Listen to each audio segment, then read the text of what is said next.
Chavín y Paracas toda la clase, en 2 horas. Pero en un semestral tú tienes ya un cierto conocimiento. Y es por eso que lo que hacemos es repasar lo que tú ya sabes. ¿Ok? Te he colocado sí o sí la periodificación, porque es muy importante, porque San Marcos siempre toma periodificación. ¿Ok? Tenemos 2 propuestas, la de John Rowe, que es un arqueólogo norteamericano, y tenemos la de Luis Guillermo Lumbreras, que es un arqueólogo peruano, ayacuchano. ¿Ok? ¿Qué dice John Rowe? Él te habla acerca de la evolución de la cerámica. Cómo él delimita o periodifica a las culturas que pertenecen en nuestro país de acuerdo a la evolución de la cerámica. Mientras que la propuesta de Luis Guillermo Lumbreras, él es marxista. Y todo marxista, ¿no? Habla acerca de las relaciones económico-sociales de un determinado pueblo. Y por eso él define también esta periodificación. A ver, veamos. John Rowe nos habla acerca del horizonte temprano, horizonte medio, horizonte tardío y también de los intermedios. ¿Ok? Ahora, tú tienes que memorizarte sí o sí esta periodificación, tal cual. Te tienes que olvidar tú la información que de repente te dieron en colegio o de repente te dieron en otras academias. ¿Por qué? Porque recuerda que en nuestras clases nosotros nos basamos de acuerdo a la pre San Marcos, ¿ok? De acuerdo al material de la pre. ¿Qué dice John Rowe? Para John Rowe, en el horizonte temprano tenemos en la cultura Chavín y Paracas. Profesora, de repente en el colegio a mí me comentó mi profesor, o de repente en otra academia me comentó que Paracas era una cultura que se encontraba dentro del horizonte temprano y el intermedio temprano. Eso es cierto, pero estamos hablando de acuerdo a la propuesta de John Rowe. Para John Rowe, Chavín y Paracas, horizonte temprano. Intermedio temprano tenemos la cultura Nazca y Mochica, o Moche también, como quieras llamarlo, ¿ok? Horizonte medio tenemos el Tiahuanaco. Profesor, Tiahuanaco también es una cultura puente, que Tiahuanaco se encuentren entre el intermedio temprano y el horizonte medio. Eso también es correcto, pero según John Rowe, Tiahuanaco forma parte del horizonte medio. Y no solamente Tiahuanaco, Huari. Intermedio tardío, en realidad aquí hay varios. Ya, solamente te he colocado 2. Está Chimón, Chichas, Chachapoyas, los Chancas, los reinos aymaras, ¿verdad? Y también está el origen de los incas. Porque tú sabes que los incas tienen también periodificaciones históricas, ¿verdad? Y en la periodificación histórica, profesora, donde aparece Pachacute, es periodo imperial. Recién cuando el imperio nace y empieza a expandirse territorialmente, ¿verdad? Ya. Pero es por eso que en ese contexto los incas forman parte del horizonte tardío. Pero el origen se encuentra aquí. Recuerda que los incas tuvieron que derrotar a los chancas para expandirse territorialmente, ¿verdad? El origen aquí. Y los incas, periodo imperial en el horizonte tardío. Sí o sí, tal cual, te los tienes que memorizar. Ahora, ¿por qué un horizonte? ¿Por qué un intermedio? ¿Qué es un horizonte, profesora? Es una cultura pan-andina. ¿Qué significa pan? Pan, todo. Abarca un gran espacio territorial. ¿Ok? Ejemplo. Pongamos el ejemplo con Chavín. Chavín, profesora, se desarrolla en el departamento de Ancash. Pero Chavín se expande territorialmente. Hacia el norte, más o menos, ¿hasta dónde llega? Hasta Cajamarca. Y hacia el sur, más o menos, algunos libros dicen hasta el departamento de Ica, otros dicen hasta Arequipa, otros dicen hasta Ayacucho, pero San Marcos nunca te va a tomar, pues no, oye, ¿sabes qué? Defíneme exactamente dónde limita. No, por lo te dicen aproximadamente. Profesora, pero si vemos que es hasta Cajamarca y más o menos hasta Ayacucho, ¿es un gran espacio territorial o no? Sí. Y por lo tanto, Chavín ya abarca costa y también la sierra, porque es una cultura pan-andina. ¿Ok? Ahora, no solamente abarca costa y sierra, sino que también ellos van a influenciar sobre otras culturas que se van a desarrollar, tanto en el aspecto económico, político, social y cultural. Profesora, como cultural, es decir, Chavín tiene un dios principal que se encuentra representado en el lanzón monolítico y es el dios jaguar o el dios irritado. Y por lo tanto, este felino tú lo vas a encontrar, esta imagen de felino lo vas a encontrar en todo ese territorio. Se va a imponer el culto al dios felino. Ya, es un horizonte. Pongamos por ejemplo aquí Wari. ¿Wari es una cultura panandina? Sí. Y es más, Wari se expande costa, sierra, selva. Ya, costa, sierra, selva. Y aparte de ello, no solamente es una cultura panandina, sino que Wari es un imperio. Pero eso lo vamos a ver más adelante. Ahora, profesora, incas. Cuando hablamos acerca de los incas, ya, porque los incas no hablamos solamente de Perú. Estamos hablando de diferentes países en la actualidad, ¿verdad? ¿Cuántos países, profesora? 6 países. Ya. Parte de Colombia, Ecuador, Perú, Chile, Argentina, Bolivia. Ya, son 6 países. ¿Una cultura panandina? Sí. ¿Un imperio? También. El segundo imperio panandino. Porque Wari, primer imperio panandino, porque está en constante expansión. Los incas, segundo imperio panandino. ¿Ok? Ahora, ¿qué es un intermedio, profesora? Ya. Porque Nazca, Mochica, Chimú, Chinchas y otros forman parte de un intermedio. Son culturas autónomas. Son culturas regionales. Ejemplo, Nazca se desarrolla en la costa sur, Mochica en la costa norte, pero solamente en un determinado territorio. Costa norte, costa sur. Cada una de ellas es autónoma. Tiene su propio aspecto económico, político, social, cultural. Y las dos culturas se desarrollan en paralelo. Eso es un intermedio. ¿Ok? Ahora, veamos la planificación de Luis Guillermo Lumbreras. Lumbreras nos habla acerca del periodo lítico y arcaico. Recuerda que la clase pasada hemos visto lítico y arcaico, ¿verdad? Y a su vez también el arcaico se divide en dos: arcaico inferior y arcaico superior. Ok. Pero también, ¿sabes qué? Te habla acerca del periodo formativo. Ya, el periodo formativo. Profesora, la gran mayoría conoce esta planificación, pero esta de acá no la maneja mucho. Y San Marcos también ha preguntado. San Marcos dejó una vez, oye, ¿sabes qué? Señale las culturas que forman parte del segundo desarrollo regional. ¿Ya? Y la gente decía, ¿qué es eso? Segundo desarrollo regional, nunca he escuchado. Uy, ¿ahora qué hago? Y recontra fácil, porque solamente tenías 5 alternativas con 5 culturas. Profesor, segundo desarrollo regional, aquí estamos. Segundo desarrollo regional o estados regionales. Chimú, Chinchas. Es por eso que es necesario que tú también conozcas ello. Ahora, ¿te acuerdas que cuando nosotros hablamos acerca del arcaico lo dividimos en inferior y superior, verdad? Ya. En el arcaico superior, profesora, ¿qué culturas se encontraban? Caral, por ejemplo, ¿verdad? Caral. ¿Caral tuvo cerámica? ¿En Caral hubo cerámica o no? Caral no. No hubo cerámica. Arcaico superior, no hay cerámica. ¿Cuándo aparece la cerámica en el Perú?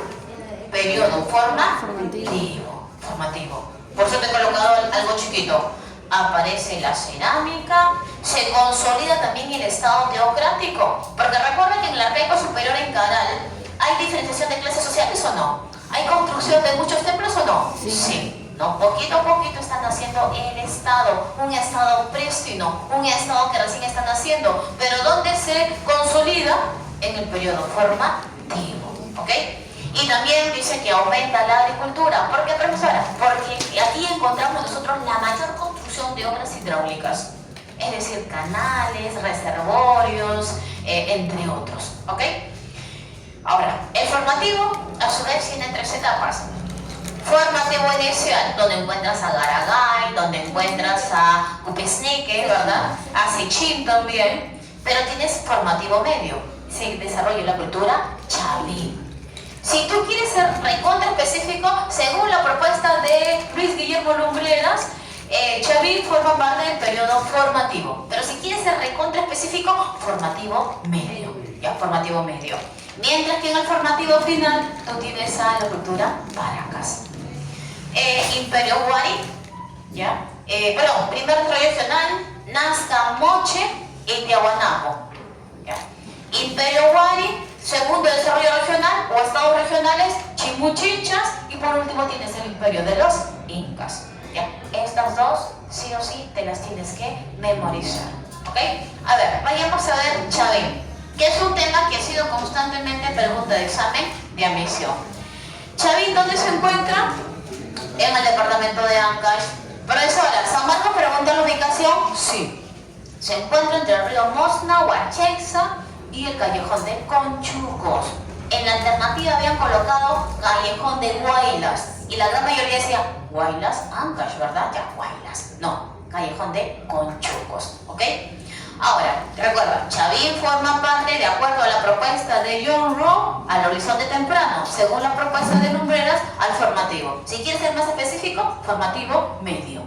Ahora, profesora, ¿quién descubrió Chavín, la cultura Chavín? Julio César Tello. Bueno, en realidad no es que él haya descubierto, ¿verdad? Claro, porque en la colonia hay científicos que empiezan a describir cómo era Chavín. ¿Ya? Pero quien lo estudia científicamente, ¿quién es? Julio César Tello. ¿Y quién es Tello? ¿Qué sabes acerca de él? Sanmarquino, profesora, ¿verdad? Sanmarquino. Estudió medicina, ¿verdad? Pero también le apasionaba estudiar el desarrollo cultural del Perú. Postuló una beca, ganó una beca y se fue a estudiar al extranjero. Y ya con esos conocimientos que ha adquirido en antropología y arqueología, porque yo te dije que las carreras son diferentes, ¿verdad? Yo tengo amigos arqueólogos que hemos estudiado en la misma facultad, en la Facultad de Sociales en San Marcos, pero nuestras carreras son diferentes. ¿Ambos estudiamos al hombre? Sí, pero tenemos diferentes maneras de analizar al hombre. Yo como conozco al hombre a través de las fuentes escritas, ¿verdad? Revisando documentos que dejaron, pues, no sé, en la colonia, a inicio de la república, documentos, y de esa manera yo reconstruyo la historia. Pero el arqueólogo, ¿de qué manera lo hace? Analizando los restos materiales, ¿verdad? Los huesos, la cerámica, los textiles, una huaca, un templo, todo ello son restos materiales. Así que Tello se fue, regresó y va a estudiar científicamente la cultura Chavín, ¿ok? La cultura Chavín. Y es apoyado ¿por quién? ¿Por qué institución? Por su universidad, por San Marcos. Así que San Marcos suelta dinero, él investiga no solamente a la cultura Chavín, sino también a la cultura Paracas, ¿ok? ¿Qué es lo que decía Tello? Que el Chavín era la cultura matriz, ¿verdad? Que a partir de Chavín se da el origen de otras grandes culturas, de otras grandes civilizaciones. Ahora, con respecto a Chavín, ¿qué tipo de gobierno encontramos en Chavín? Un estado teocrático. Eso también ha sido pregunta en San Marcos. ¿Qué quiere decir teocrático? El gobierno de los dioses. Pero recuerda que Dios no gobierna directamente. Bueno, hoy Dios gobierna, no. ¿Quiénes los hacen? Los sacerdotes en nombre de Dios. Ya, sacerdotes en nombre de Dios. ¿Y sabes qué nos han colocado? Dice, hay un prestigio de los oráculos. Y por lo tanto hay una peregrinación al templo de Chavín de Huántar. Lo que pasa es que, profesora, ¿y por qué tanto poder tiene este sacerdote? ¿Ya? Chavín, cuando se expande ya, territorialmente, no lo hace a través de la fuerza, no lo hace a través de un ejército, de sus militares, lo hace a través de la religión, controla ideológicamente a la población. ¿De qué manera, profesora? Este sacerdote, mira, yo te he colocado, algunos lo conocen como sacerdotes, algunos lo conocen como chamanes, algunos lo conocen como especialistas y algunos lo conocen como los astrónomos. En realidad, esta pequeña élite, este grupo llamado sacerdotes, son las personas que concentran todo el conocimiento en ese momento. Él es el arquitecto, él es el administrador, él es el arquitecto, administrador, no, el médico, todo. Ya, concentra todo el conocimiento. Tú sabes que en esta época, ¿cuál es la principal actividad económica? La agricultura, ¿verdad? Pero tú puedes practicar la agricultura cuando tú quieres. No, ¿verdad? Tú tienes que saber cuándo sembrar, cuándo cosechar, si las tierras son productivas, si es buena tierra, si es mala tierra, ¿verdad? Pero en un primer momento la gente no sabía. Y por lo tanto, ¿quién le guiaba? ¿Quién era la persona que guiaba? Oye, ¿sabes qué? No, siembra tal día, en tal lugar. El sacerdote. ¿Y por qué el sacerdote? Porque el sacerdote se separó de toda la gente y empezó a observar el movimiento de los astros. Empezó a observar, ¿sabes qué? Cuando la luna está en tal posición pasa tal cosa. Cuando la luna está en otra posición, pasa otra cosa. Cuando de repente sopla mucho el viento, cuando por ejemplo de repente las estrellas se mueven de un lugar a otro. Y es por eso que con todo ese conocimiento que él está adquiriendo, ¿ya? Él elabora su primer calendario agrícola. Y por lo tanto él sabe cuándo sembrar, cuándo cosechar. Cuando venía una persona, un agricultor, le decía, por favor, sacerdote, ayúdame.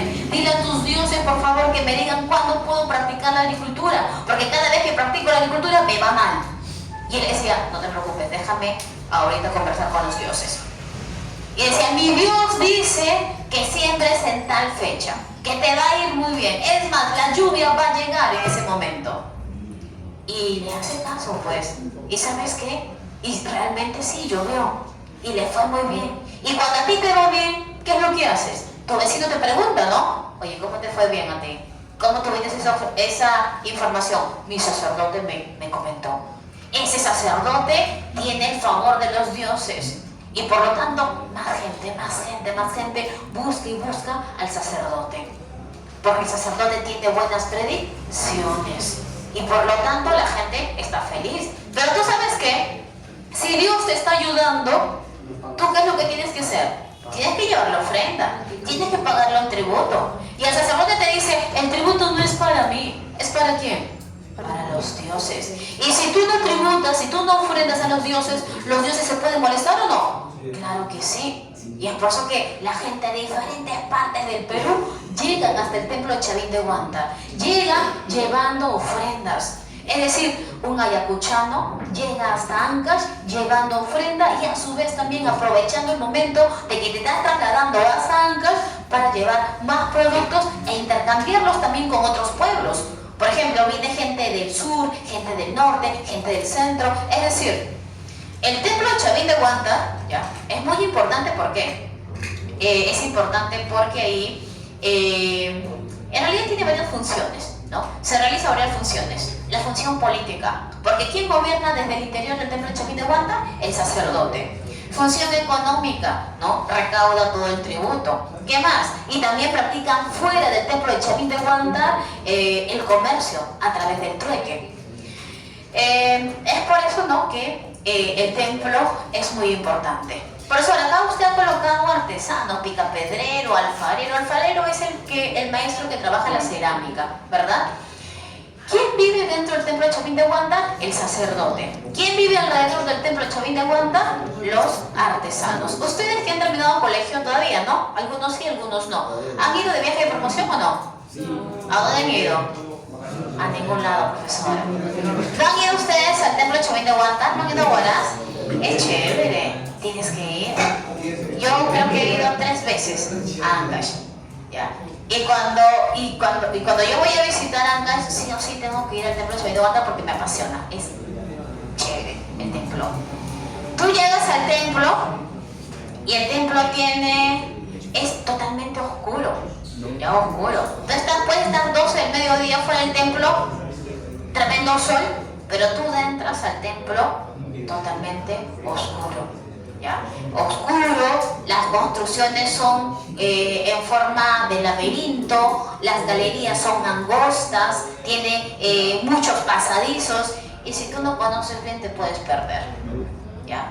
Pero ahora, todo es oscuro, no había ventanitas, no. ¿Y cómo este sacerdote vivía dentro del templo? Porque ella se había acostumbrado pues, a la oscuridad. ¿Tú puedes caminar en la oscuridad o no? ¿Puedes vivir en la oscuridad o no? No, profesora, claro que sí.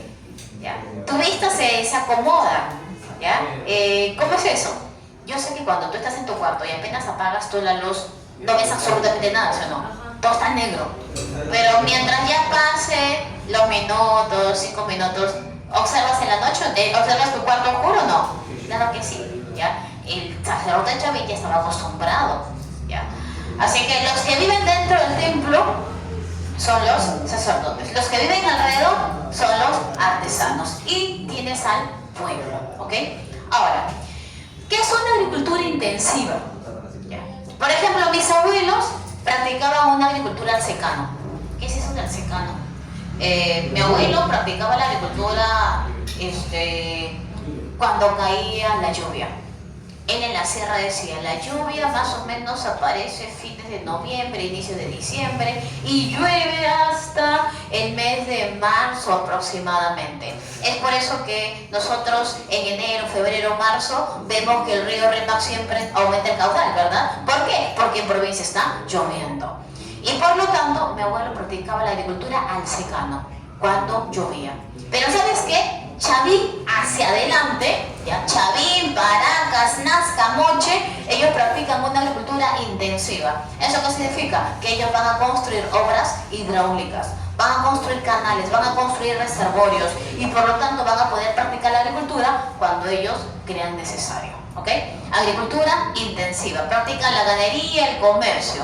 Ahora, veamos, con respecto a su cultura, primero veamos la litoescultura. Ellos sobresalen en litoescultura. ¿Qué es lito? Piedra. Escultura en piedra. Yo sé que tú conoces a todas estas litoesculturas, ¿verdad? O lo has visto de repente en tus libros. ¿Qué es el lanzón monolítico? Profesora, el lanzón monolítico es una escultura en piedra. ¿Cuánto mide el lanzón monolítico? Estamos hablando de casi 5 metros. Para ser más específico, 4,75 metros. Pero San Marcos nunca te va a preguntar cuánto mide, ¿ya? Pero para que más o menos saques tu cuenta es casi 5 metros. Es decir, esto mide 3 metros, ¿no? Casi 2 pisos, ¿no? Casi 2 pisos, ¿ya? 5 metros.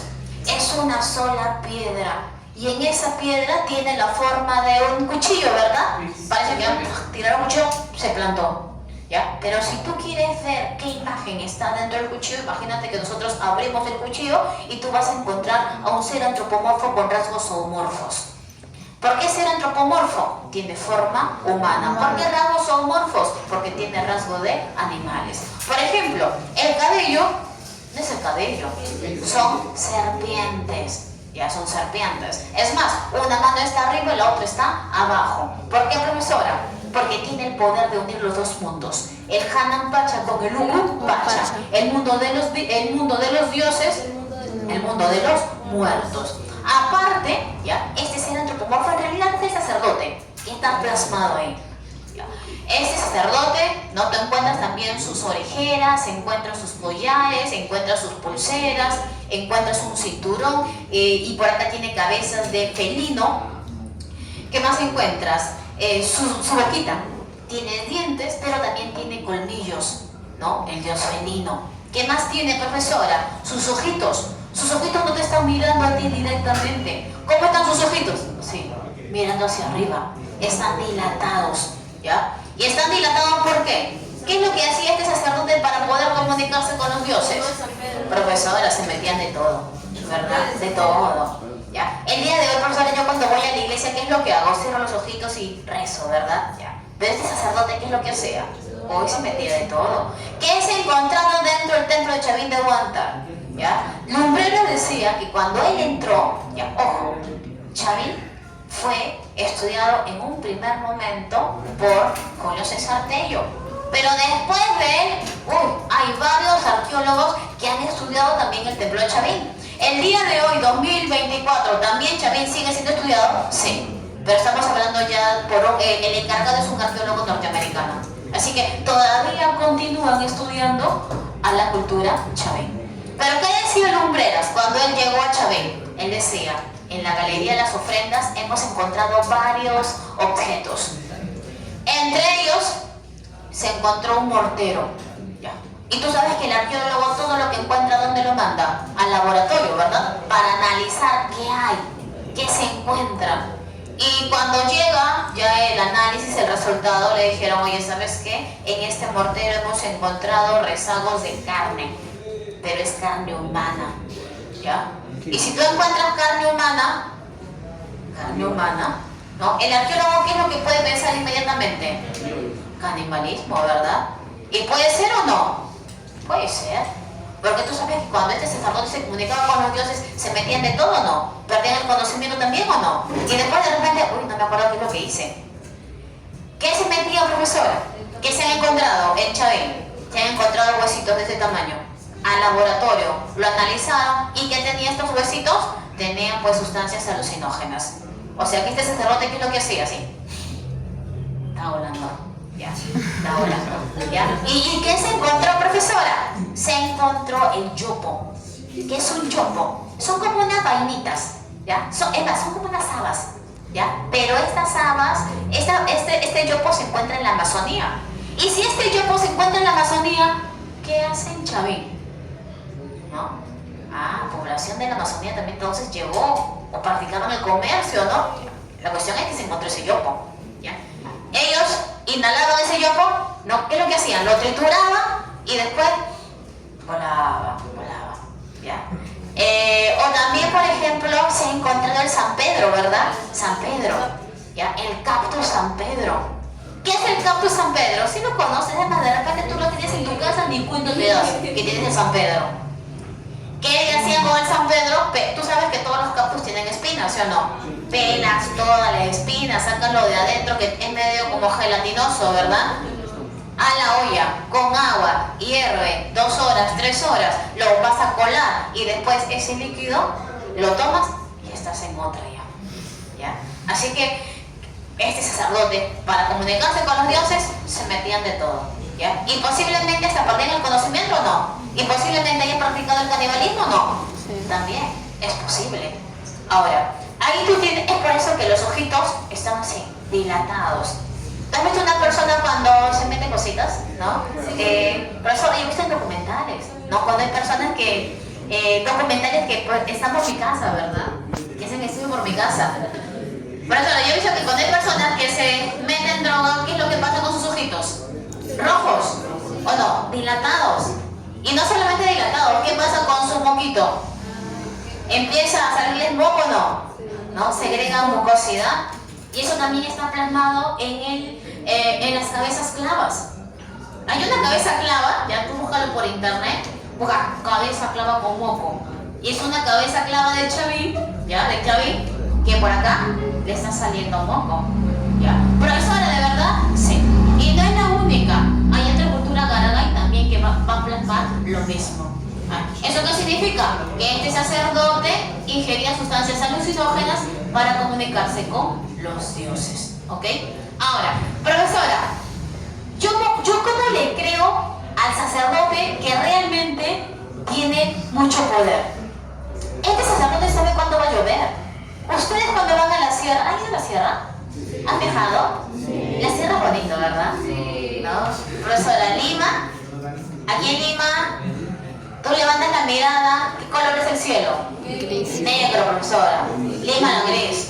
Toda esa provincia, celestito, bonito. Las nubes bien blanquitas, parece que lo quisiera, parece un algodón, ¿verdad? ¿No? De azúcar, parece que lo quisieras agarrar. Es más, parece que está en nada más, cerquita. Pero, ¿ustedes saben cuándo llueve en la sierra? Yo no sabía. Lo supe cuando mi amiga me comentó. Una vez estábamos en Ayacucho. Bueno, primero fue mi abuelo. ¿Ya? Chicos, cuando estaba con mi abuelo, colegio yo estaba visitando a mi abuelo me decía, levantaba la mirada y me decía, oye, ¿sabes qué? Va a empezar a llover, camina rápido. Y yo levantaba la mirada y decía, nada. Después, ¿qué pasaba? Caminábamos y mi abuelo me decía, ven para acá. No, ya va a empezar a llover, ahorita va a llover. Y ¡pum! Empezó a llover. Y yo decía, oh, wow, ¿no? Mi abuelo es lo máximo, ¿no? Mi abuelo sabe mucho. O por ejemplo, para ver la hora, ¿no? No tenía reloj, nada, mi abuelo. Las 3 de la tarde ya son. Y yo miraba por aquí, miraba por acá y decía, yo no veo nada, ¿ya? Ni idea. Años más tarde, cuando voy a Ayacucho a ver a mis amigos, amigas, mi amigo me decía, Vivian, ya va a empezar a llover, vamos, rápido, hay que ir a la casa. Y yo le decía, ¿y cómo sabes que va a llover? ¿Que no sabes? No, le digo, uy, Vivian tiene roche, me dice, acá los niñitos de 5 años, todos ellos saben cuándo va a llover, ¿y tú no sabes? No hagas roche, dime, ¿cómo es? Y se ríe y me dice, ya te voy a explicar. Cuando tú levantas la mirada, ¿ya? Tú ves normalmente, cuando está el cielo despejado, las nubes blanquitas, bien bonitas, ¿verdad? Pero cuando ya va a llover, esas nubes no están blancas, están negras. Eso significa que están cargadas, eso significa que va a llover pronto. Pero cuando llueve ya inmediatamente, Cuando corre mucho viento. Corre mucho viento y en ese momento llueve. ¿Ya? Y yo dije que sí, claro, me dice. Y eso lo comprobé también cuando justo me fui a la Pampa Latina. Todo el mundo corría, ya llueve, ya llueve. Y yo decía, ay, qué exagerado, ya llueve. Y de un momento a otro empezó a llover. Dije, ah, tenía razón. ¿Ya? Ahora, con respecto, a ver chicos atrás. ¿Ya? Te escucho. Ahora, imagínate estos campesinos dirigiéndose con el sacerdote y pidiéndole al sacerdote, por favor, queremos saber cuándo sembrar, cuándo cosechar. Y el sacerdote sabe en qué momento va a llover. Y en ese mismo momento, ¿qué es lo que va a hacer? Dios me habla, ¿verdad? ¿No? Me está hablando, ¿no? Empieza de repente. Siempre este sacerdote, ya para que la gente le crea, siempre tiene que haber puesto una serie de ceremonias, rituales, ¿no? Por ahí se mueve, de repente se cae en el suelo y sigue moviéndose, ¿no? Dios me habla y Dios dice que en este momento va a llover, ¡pum! Y empieza a llover. ¿Cuál ha sido la reacción de toda la gente?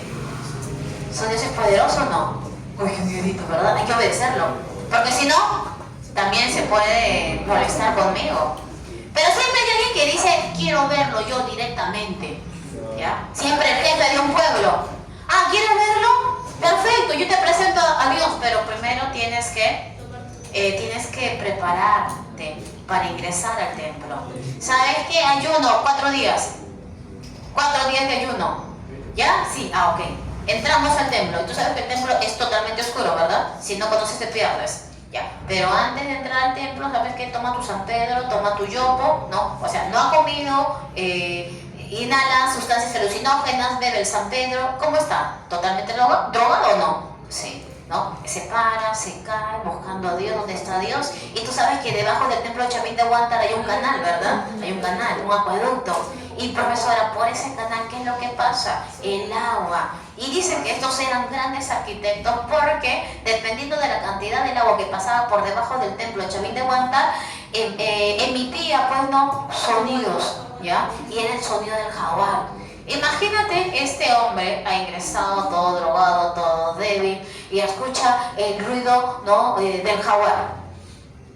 Inmediatamente, jaguar, yo no voy a esperar a que me atrape, ¿verdad? Y sigues caminando, te sigues cayendo, te vas desmayando, sale el sacerdote, nuevamente te da a que bebas más San Pedro, y así, ¿no? Imagínate que ya estás justo para llegar frente al lanzón monolítico y de repente aparecen los sacerdotes con pieles de felino, de repente al lanzón monolítico le van a cubrir de pura sangre. O sea, ¿este hombre se le traumó o no?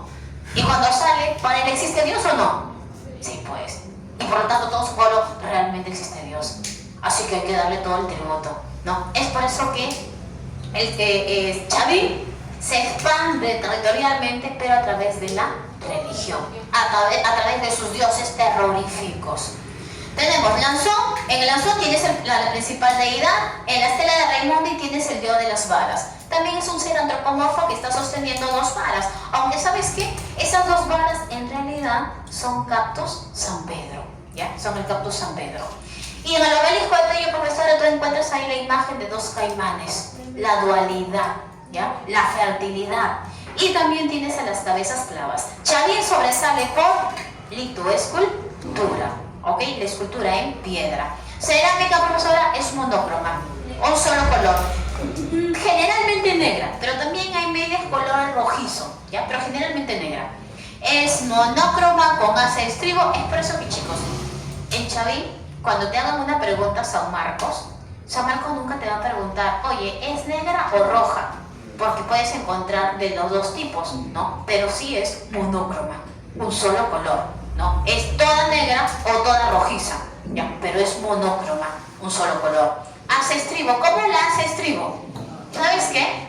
En realidad, las culturas que se desarrollan mayormente en la costa norte son asa estribo, y las culturas que se desarrollan en el sur del Perú, asa puente. ¿Cómo es un asa estribo? Así. ¿Ya? Es un asa estribo. Asa estribo que lo encuentras en Chavín y asa estribo que también lo encuentras en Mochica. Mira, ¿dónde está Mochica? Aquí está. Asa estribo. ¿Ya? Claro, solamente estoy hablando de la asa. ¿Ya? Asa estribo con cuello gollete. Este es el cuello gollete. Base plana, incisa. ¿Qué es incisa, profesora? Que ellos, por ejemplo, Chavín, ¿qué es lo que va a hacer? Ya tienes tu cerámica y de repente con un soporte le vas colocando, por ejemplo, acá, no sé, la imagen del felino. Ya, incisa. Arquitectura, tienes el templo de Chavín, de Huántar. Paracas. Tienes Paracas en el departamento de Ica. ¿Quién lo estudia?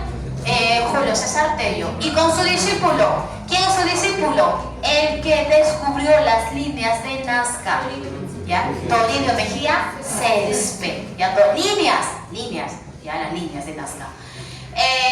A ver, veamos. Paracas, como fue estudiada por Tello, Tello lo divide en dos. ¿Ya? En dos fases. La fase Paracas Cavernas y la fase Paracas Necrópolis. Paracas Cavernas, porque la tumba es de forma, es de forma copa invertida, pero es subterránea.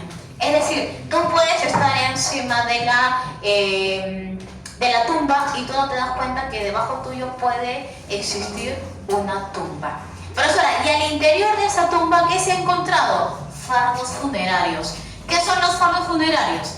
Mira, tú tienes aquí una persona en posición fetal y al costado y debajo de él tiene una canasta, ¿ya?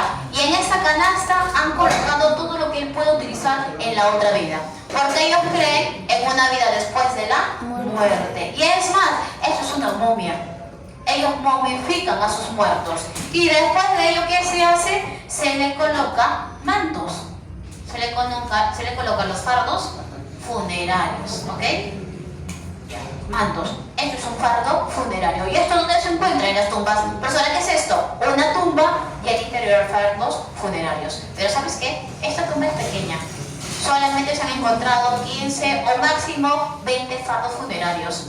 Mientras que en la tumba de Paracas Necrópolis se han encontrado 60, 80 fardos funerarios. Tello, ¿por qué coloca el nombre de Paracas Necrópolis? Necro, muerte, polis, ciudad. Una pequeña ciudad de los muertos. Y esta tumba es semi-subterránea y tiene forma rectangular. ¿Ya? Y también en esta tumba se han encontrado fardos funerarios. Ahora, con respecto a la cerámica, ¿cómo es la cerámica en Paracas? La cerámica más o menos es de esta manera. ¿Ya? De esta manera. Esta es la azapuente. Esta es la azapuente con dos picos divergentes. Con respecto a Paracas Cavernas, dice, esta cerámica tiene influencia de Chavín. ¿Y cómo sabemos ello, profesora? Porque si usted me dice, influencia de Chavín, pero dice esta cerámica es polícroma, varios colores, y Chavín es monócroma, ya, no por eso. ¿Ya? Tiene influencia de Chavín porque en la parte externa de esta cerámica tiene la imagen del felino. Y tú sabes que la principal deidad de Chavín es el felino, ¿ok? Por eso se dice influencia de Chavín. Ahora, ellos, ya, origen, imagen del felino, es polícroma, azapuente, y ellos utilizan la técnica de la post-cocción, pintar después del horno. ¿Cómo es eso? Yo tengo mi cerámica, miren por acá, ya, esta es mi cerámica. Tú la cerámica la trabajas con tus manos, ¿verdad? A la arcilla. Ok, la trabajo, ya está la cerámica, lo meto al horno, ya. Esta cerámica se tiene que cocer al horno por un determinado tiempo, a una determinada temperatura. Saco del horno, que se enfríe, ¿verdad? Y después le empiezo a pintar de varios colores. Y después de pintarlo, lo saco al solcito, ¿no? Se seca. ¿Y qué hace este hombre? Empieza a utilizar la cerámica. ¿Pero qué pasa con el tiempo con la pintura? ¿Por qué no lo he puesto como especie de barniz? ¿No? ¿Qué pasa? Se despinta. Es por eso que se le conoce también como la pintura fugitiva, ¿ok? Se despinta. Y por lo tanto, esa es la técnica de la postcocción. Pero ¿sabes qué es lo que hace Paracas Necrópolis? Mira, dice, a ver, monócroma, azapuente, técnica de la precocción, pintar antes de cocer. Paracas Necrópolis tiene su cerámica, pero él antes de meterlo al horno lo pinta de un solo color. Y cuando lo mete al horno prácticamente lo que hace la pintura es adherirse bien a la cerámica. Tú lo sacas del horno, lo utilizas y no se despinta. Esa es la técnica de la precocción, ¿ok? ¿Qué más, profesora? En medicina tenemos primero definamos la deformación craneana. ¿Por qué Paracas deforma el cráneo? ¿Por qué se deforma el cráneo? Diferenciación de clases sociales, ¿no? ¿Quién se deforma o quién es el deformado? La élite. Y el pueblo no. Ahora, ¿cuándo deformamos el cráneo? ¿Podemos deformar a Dylan el día de hoy o no? Sí. Dylan, ¿te deformamos? ¿Sí? Aquí tenemos ya los materiales. He traído pues por aquí una madera para colocarte, mira, una por acá. He traído también una cuerda para sujetar esa parte, ¿ya? Y para que no te lastime tu cabecita, hemos traído una pequeña almohadilla. ¿Qué dice Dylan? ¿Te deformamos o no? Ya se puede. Ya, dice Dylan, sí, ya. Yo mismo soy profesora. Uy, ya Dylan tiene ganas, pero no se puede, ¿ya? ¿Por qué no? Porque la deformación es de pequeñitos. Ahorita ya el cráneo de Dylan que tiene... ¿Cuántos años tiene Dylan? ¿15 y 6? 17 ya tiene Dylan. Wow, yo te conozco hace 3 años creo, ¿verdad? Ya. Dylan tiene 17 años. Dylan ya tiene todo los huesos del cuerpo ya desarrollados, formados, ¿verdad? Yo ya no puedo deformar. Es por eso que la deformación se hace cuando son pequeñitos, ¿ok? Ahora, ¿qué es la trepanación craneana? Es la operación en el cráneo. Lo que pasa es que yo te dije que Chavín es una cultura teocrática, ¿verdad? Una sociedad teocrática. Paracas es una sociedad teocrática. Pero ya Paracas, para finales de Paracas, empieza a aparecer una casta militar. ¿Y por qué, profesora? Recuerda que Paracas, ¿dónde se encuentra? En el departamento de Ica. Y el departamento de Ica es una zona semidesértica. La vez pasada, cuando yo fui a Nazca, porque tú sabes que Nazca también se encuentra en el departamento de Ica, es una zona desértica. Y cuando yo tomé mi carrito para ir hasta la ciudadela de Cahuachi, que es la capital de Nazca, llegó un momento en el cual ya ni siquiera había nada. Alrededor solamente había tierra, desierto. Ya desierto, es una zona semidesértica. Y es por eso que tú sabes que la principal actividad económica es la agricultura. ¿Y qué pasa si no tienes tierra muy productiva? La gente, los pueblos van a empezar por tierras, van a pelear por tierras. Y es por eso que Paracas también salió a pelear. Y en una de esas el enemigo le ha tirado una porra. De repente tu compañero Dylan, ya nuevamente Dylan Guerrero ahora es. ¿Cómo es una porra? Es un mazo de madera, pero la parte superior es una piedra tallada. ¿Ya? Así que ha agarrado y ¡plá! Le ha tirado. Profesora, ahí, no, imagínate que es un piedrón, con fuerza todavía, no acá. Tú agarras, uy, profesora, se hunde, ¿no? O no sé si a ustedes les ha pasado, ¿han agarrado alguna vez a un bebé recién nacido? Sí. Y acá te dicen la mollorita acá, ¿no? Suavecita está, ¿verdad? Y tu mamá dice, no lo agarres, porque por ahí respira, te dicen, ¿no? Le falta cerrar, no sé, tantas cosas que dicen los padres, ¿no? Ya. Imagínate que le han tirado una porra, ¿no? Es más, está llorando de dolor, se está desesperando. Médicos, por favor, atiéndenlo rápido, tienen que atenderlo rápidamente. El médico revisa y dice, uy, sí, pues está recontra mal. Hay operación inmediatamente, Dylan. ¿Qué hacemos? Anestesia. ¿Hay anestesia o no? ¿Qué le damos, profesora? Sí hay. San Pedro. ¿Ya? San Pedro, porque la chicha de Juan es muy suave. Toma tu San Pedro. Con el San Pedro, uy, tengo otra ahí. ¿Ya? Toma su San Pedro y empiezan a operarlo. Y es más, tiene que haber 2 hombres fuertes, musculosos que te sostengan, ¿ya? Porque de todas maneras la operación es dolorosa, ¿ya? ¿Qué es lo que hace el médico inmediatamente? Va a cortar todo el cabello de Dylan, todo el cabello. Después de cortar todo el cabello con el cuchillito de obsidiana, que es una piedra volcánica, empiezan a hacer el hueco, ¿ya? Aquí, el cráneo, ¿no? Cortar. Y una vez que cortan, empiezan a ver si de repente dentro de la masa encefálica, no sé, ha habido coágulo de sangre, hematoma, ¿no? Astilla o algo, ¿no? Ya, lo curaron, dice, ya, perfecto, todo está bien. Ahora, ¿cómo cerramos ese huequito? ¿No? Con la misma, no, pero ya está destrozado ese parte del cráneo, por eso lo han sacado. ¿Qué hacemos? Lámina de oro, de plata, de cobre o de calabaza, dependiendo a qué clase social pertenece ese guerrero. ¿ya? Así que lo colocan. ¿Y qué dice Tello? ¿Funcionó o no funcionó? Sí. Sí funcionó, porque Tello cuando revisa cada fardo funerario, y tú sabes que él era médico, y él se quedó, wow, puede ser, los mejores médicos del Perú antiguo, Paracas. Todos ellos han pasado por las manos del cirujano y todos ellos han sobrevivido. Es más, esta laminilla que habían colocado en el cráneo dice que con el paso del tiempo había logrado pues adherirse, juntarse, ¿ya? Y le había salido como una especie de callosidad. Así que este hombre vivió. Por ahí que uno que otro habrá muerto, no en plena operación, ¿no? Pero el resto sobrevivió. Grandes médicos.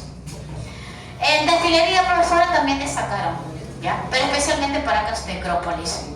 La destilería, los textiles, los mantos más hermosos, Paracas. Y tú tienes que verlo.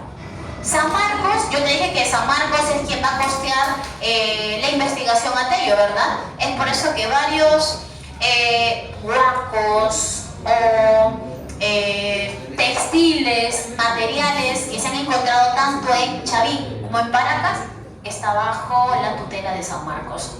Y San Marcos tiene un pequeño museo dentro de la casona. ¿Conocen la casona de San Marcos? Sí. La que está en Abancay. Sí. ¿Baja al parque universitario? ¿Ya? ¿El hueco? Ya. Bajas ahí, al costadito del parque universitario, y al costadito del parque universitario está la casona de San Marcos. Y en la casona de San Marcos hay exhibiciones, ¿ya? Y ahí encuentras el manto blanco de Paracas. Es hermoso el manto blanco. Más o menos será todo ese tamaño, chicos. Todo ese tamaño. Tú ves el manto y en realidad el manto parece ser sacado de una fábrica textil. Porque las hebras son muy delgaditas, son muy bien elaboradas. Los colores, ¿no? O sea, es hermosísimo en realidad. A ver, veamos Mochica. Ojo, Paracas, horizonte temprano, ¿verdad? Mochica y Nazca, de acuerdo a John Rock, intermedio, temprano. Eso sí o sí lo tienes que saber tú de memoria, aunque yo no lo haya colocado en la pizarra, ¿ok? Mochica se desarrolla en la costa norte. Más o menos, profesora, ¿qué departamento está en la actualidad? Lambayeque y La Libertad, ¿ya? Lambayeque y La Libertad, un poco de Ancash también. ¿Descubierto por quién? Por Maxule. Tanto Mochica como Nazca. Pero recuerda que Maxule no llamó Nazca ni Moche. Llamó Proto-Nazca y Proto-Chimú. Proto-Chimú es lo que el día de hoy conocemos como Moche o Mochica. ¿Ok? Ya. Ahora, Mochica es un gobierno teocrático militar. ¿Eso qué significa? Que el sacerdote comparte el poder ¿con quién? Con el militar. ¿Ok? Los dos comparten el poder. ¿Qué más? ¿Las mujeres participan en la vida política o no? Sí. Sí. ¿Y cómo se sabe eso, profesora? Gracias al descubrimiento de la señora de Cao. ¿Ya? Se dice que los arqueólogos, para 1980 y algo, ya 80, se descubrió el señor de Zipán. ¿Te acuerdas del señor de Zipán? ¿Por qué? Porque también hay un señor de Zicán. Él es otro, ¿ya? Pero hay un señor de Zipán. El señor de Zipán es considerado un gran señor. ¿Y cómo sabemos eso? Profesora, ¿yo cómo sé que cuando descubren un resto óseo pertenece a la élite o es parte del pueblo, es un militar? ¿Cómo conocemos? De acuerdo a qué es lo que se encuentra en la tumba. Y se dice que es un gran señor, ¿por qué? Porque él fue encontrado alrededor con otros cuerpos, ¿verdad? Con sus sirvientes, con sus soldados, con mujeres, con niños, perro, una llama y todo su ajuar funerario hecho a base de oro y de plata. Y cerámicas, un montón. Porque, ojo, las cerámicas en Mochica y Nazca son principalmente cerámicas ceremoniales. Esas cerámicas se utilizan especialmente para ceremonias rituales y también funerarias, o de repente también en la política, ¿ya? Estas cerámicas recontra muy elaboradas, ¿ya? Cumplen esa función. Pero profesora, también realizan otro tipo de cerámica, sí, pero esa cerámica que no es tan elaborada, sí lo utilizan especialmente pues no para tu uso diario. pero las que son recontra elaboradas siempre lo vas a encontrar en las tumbas. ¿Por qué se dice que el señor Rosipán es un gran señor? ¿Ya? Porque se le encontró un montón de cerámica. En cambio, profesora, si uno es parte del pueblo, a la justa te encontrarás una o dos cerámicas. ¿Ya? Es por eso que tú vas definiendo, ya no, él es del pueblo. Así que es un gran señor. Y es por eso que para 1980 se creía que solamente el hombre podía ocupar un cargo público, un cargo importante. Y eso se creyó. Que el hombre tenía poder. Mira, en la antigüedad el hombre siempre ha mandado, ¿verdad? Pero esto se vino abajo cuando, en el año 2006, cuando se descubre la señora de Cao. Y la señora de Cao es una momia también, ¿ya? La señora de Cao fue encontrada en Huanca, el Brujo, por Regulo Franco, ¿ya? Y, ¿cómo es la señora de Cao? La señora de Cao murió ¿a qué edad? No, muy chiquita. Más o menos, los médicos dicen a la edad de los 20, 22 años, 23 años.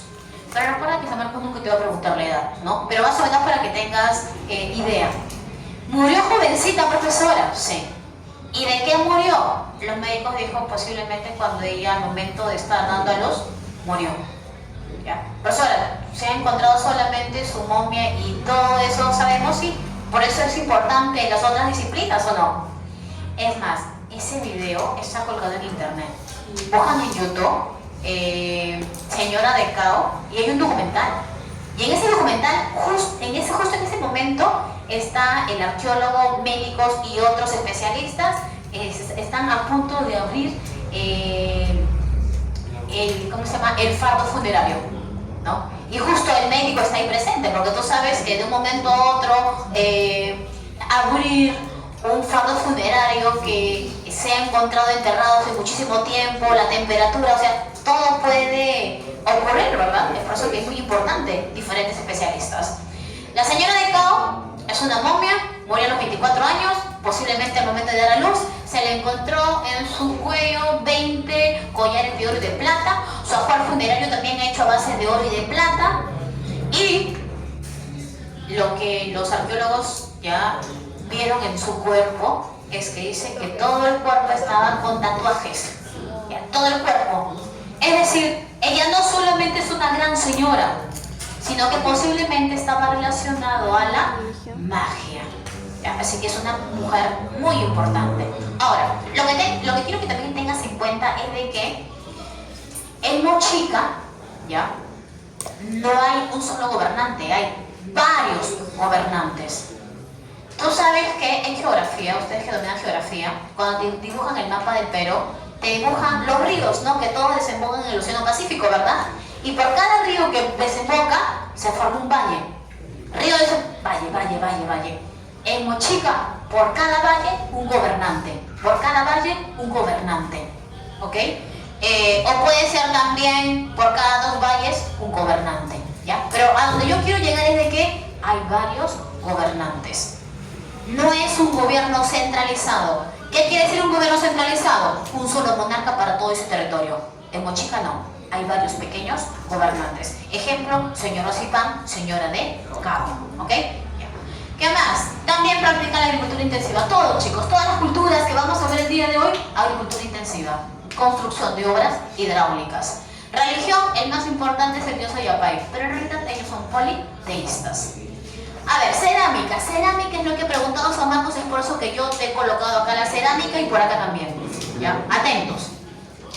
Cerámica y Mochica, hace estribo. Esta es la estribo, ¿verdad? Hace estribo, es documental, ¿no? Recopila toda la información de esa época, ¿verdad? Es realista también, no le coloco realista. Bicroma, 2 colores. Estamos hablando más o menos ese medio rojo, casi medio rojo con crema, ¿ya? Es escultórica y pictórica. ¿Qué es escultórica y qué es pictórica? Es escultórica y pictórica, pero sobresale en lo escultórico. ¿Qué es escultórico, profesora? Al momento de darle forma con tus manos, ¿ya? Escultórica. Por ejemplo, ¿tú has visto los guapos eróticos o no? ¿Cómo son los guapos eróticos? ¿Es dibujo? No es dibujo. La cerámica, ¿no? Tú ves a un hombrecito sentado y de repente con un falo grande o no. y tienes que darle forma a la persona y a todo ello, ¿no? Eso es escultórico, ¿ok? Pictórico, profesora.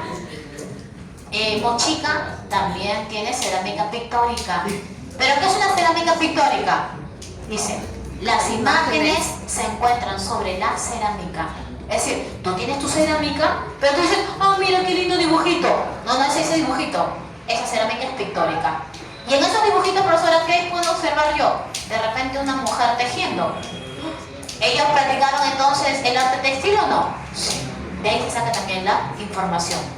Mira, Mochica es escultórica y pictórica, pero ¿en qué sobresale? El escultórico. Mientras que en Nazca, mira Nazca, es pictórico y escultórica. ¿Pero en qué sobresale? En lo pictórico, en las imágenes. ¿Ya? En las imágenes. Ya. Entonces, ¿qué más? Ejemplos, guaporretratos, caras, ¿no? Rostros. Rostros donde tú puedes observar los estados de ánimo. Feliz, triste, patológicos. Hay guapos eróticos también. No, profesora, pero yo he visto que los guapos eróticos son unos enfermos, los mochicas. ¿Por qué? Porque estos guapos tienen penes grandotes, enfermos, ¿verdad? Pero también encuentras, ¿sabes qué? Guapos de mujeres con una vagina grande. ¡Oh! No puede ser, profesora, enfermos. No, chicos. Representa la fertilidad. ¿Ya? No, los mochos no piensan como ustedes, enfermos. Ya. Señor, arquitectura. Tienes diferentes huacos, pero los que resaltan, huaca rajada, porque ahí se encontró el señor Recipán. ¿Quién descubrió el señor Recipán? ¿Te acuerdas? Vamos a colocar por aquí, ¿ya? Walter. No. Alba. ¿Y quién descubrió la señora de acá? Reguló Franco. ¿Ya? Entonces, para el señor Recipán es Walter Alba y el otro es Reguló Franco. A ver, vayamos a Nazca rápidamente. Se encuentra en el departamento de Ica, descubierto también por Max Zule. También es un gobierno teocrático militar, ya lo definí. También practican una agricultura intensiva, ¿verdad? Pero es muy importante para ellos la construcción de las galerías subterráneas, ¿ya? Yo el año pasado me fui de viaje a Nazca. ¿Y el año pasado? No, este año me fui. En julio. Me fui de viaje y dije, no, tengo que regresar a Nazca porque tengo familia en Nazca y sí o sí tengo que pasar por un canal subterráneo. Lo que pasa es que mi tía, ¿ya? Que vive en Nazca, debajo de su casa, pasa un canal subterráneo. Y yo dije, sí o sí tengo que ahora bajar.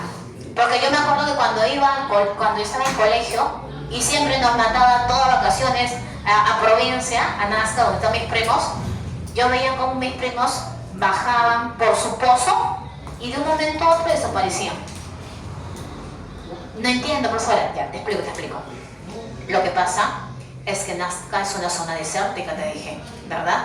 Y por lo tanto ellos van a utilizar el agua para regar sus plantas, para la agricultura, agua de la napa freática. ¿Y cómo lo hacen? Sacan el agua hacia el exterior, como profesora. Te cuento el caso de mi tía para que más o menos tengas en cuenta, ¿ya? El día de hoy, en algunas zonas de Nazca, la gente utiliza agua subterránea. Por ejemplo, la casa de mi abuela, la gente hace su pozo dentro o fuera de su casa. La casa de mi abuela lo hizo dentro. Excavaron un pozo a una profundidad de 3 metros. Y justo cuando llegaron a los 3 metros, encontraron agua. ¿Ya? Pero el agua no es que se estanca, es como un pequeño riachuelo. El agua sigue corriendo. Y cuando ya encuentran el agua, ya, entonces ya podemos sacar. Lo que yo hacía cuando iba, ya, te toca sacar el agua. Teníamos baldes con cuerdas, tirábamos y sacábamos el agua. Y teníamos por aquí ¿cómo se llama? Cilindros, ¿no? De plástico, donde llenabas el agua.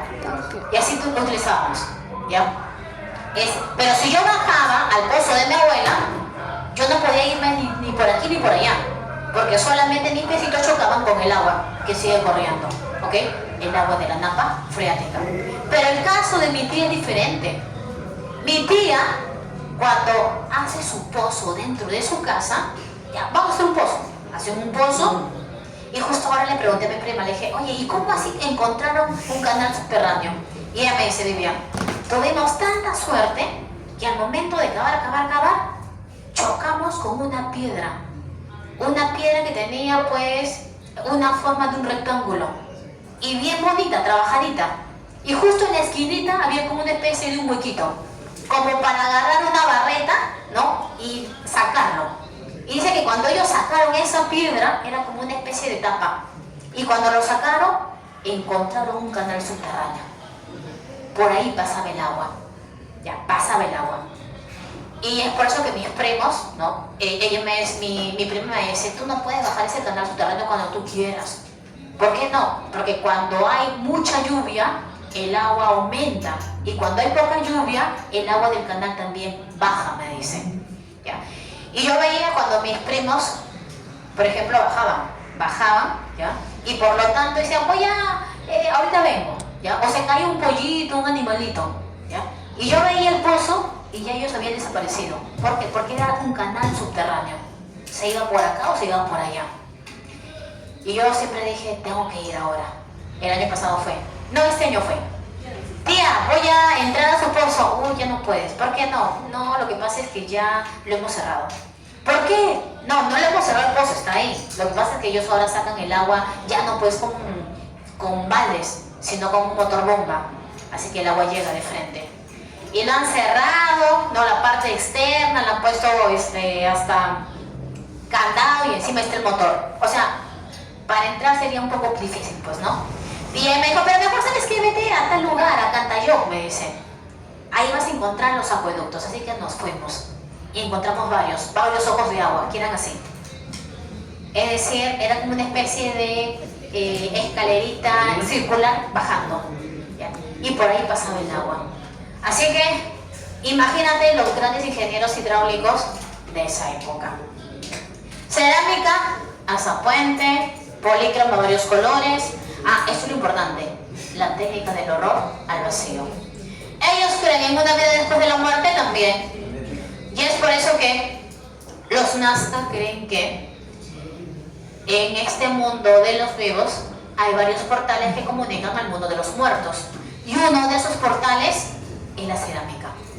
Así que esa cerámica tiene que estar pintada todita. La parte que es visible y también la parte que no se ve, que muchas veces es la base, ¿verdad? Todo. Porque si tú no pintas una partecita, por ese portal pueden aparecer los malos espíritus y te pueden hacer daño. Y es por eso que tiene que estar pintado todo. Eso se le conoce como la técnica del horror al vacío. ¿Ok? Pero ahora me tengo que memorizar los colores. Los 15 y 16 colores. San Marcos nunca te va a preguntar, oye, ¿sabes qué? ¿Qué color utiliza? ¿Qué color no utiliza? Simplemente es polícroma y punto. ¿Ya? Ahora, ¿quién es Toribio Mejía Sexpe? ¿Recuerdas? Sí. Toribio Mejía es el que descubrió las líneas, ¿verdad? Ya, ¿qué más? Y cuando a él le preguntaron, oye, ¿y por qué es importante las líneas? ¿Qué es lo que dijo él? Él dijo que son caminos, ¿verdad? Caminos ceremoniales. Mientras que María Reiche, ¿qué es lo que dijo? Es un calendario agrícola, ¿verdad?